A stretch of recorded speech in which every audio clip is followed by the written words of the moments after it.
people, they lived in a very isolated manner.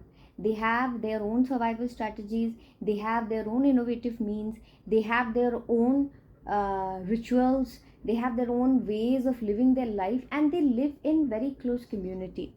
So there is a certain, there are of course pros and cons of everything, but there is a certain strength in community based isolation. What happens in community based isolation is that these indigenous group have, they don't want to get corrupted by the outside world or the external world, and isolation plays a very important role in the evolutionary aspects of things also. Today what happens is that in one place somebody learns something, it becomes easily available and accessible to somebody sitting miles across, right? So adaptability has increased, and information moves very quickly. Everybody is same. Look at children today, education level is same, everybody is equally educated. So at every level everyone is evolutionarily equal. The twist is here, that what is your way of living, right? um, Even though people are becoming evolutionarily equal, your deciding factor will be the kind of life that you're leading. So in the last 10 years, and actually really fast tracked by the pandemic, people have started bifurcating into spiritual way of living, materialistic way of living.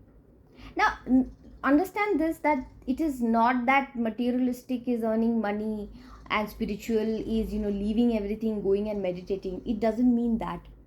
What it means is that your way of living, you could be sitting in a corporate and yet be a spiritual person. You could be outside and yet you can be a materialistic person. It is about the thought process that you have internalized. It is about how you lead your life. It is about how consciously you do things, and which side of the spectrum do you want to stand, right? So I think this evolution of consciousness, this larger capability of expanding yourself and meeting the divine consciousness, people who are in that journey and people who are not, I think there will be a clear bifurcation of these two groups, and either of them could have evolutionary advantage. Like, I open things and keep it very open for interpretation, but to a very large extent I feel that are you in the middle of chaos or are you outside of the chaos? That's a very big deciding factor.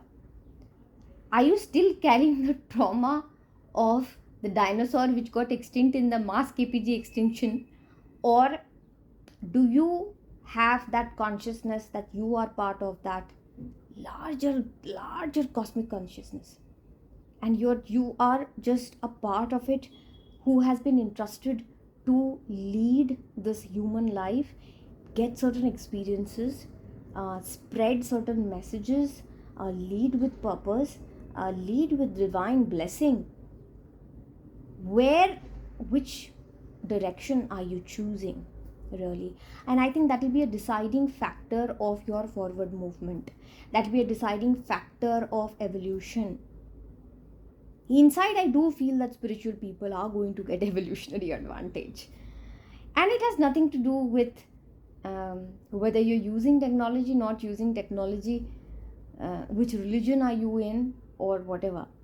It's about how does your day-to-day life looks like, what kind of consciousness with which you are leading your life. It is that. So I think we are really onto something, and 2026 has really created that trigger. So choose consciously and decide for yourself, how is it that you're going to, or how is it are you willing to lead your life. And more than ever now, it has become very important about the kind of company that you keep, the kind of people that you mix with, the kind of stressors you have in your life. How do you deal with this different kind of stressors? What kind of education do you impart to your kids? What kind of community based environment that are you in? More than ever now it has become important, and that's gonna give you evolutionary advantage.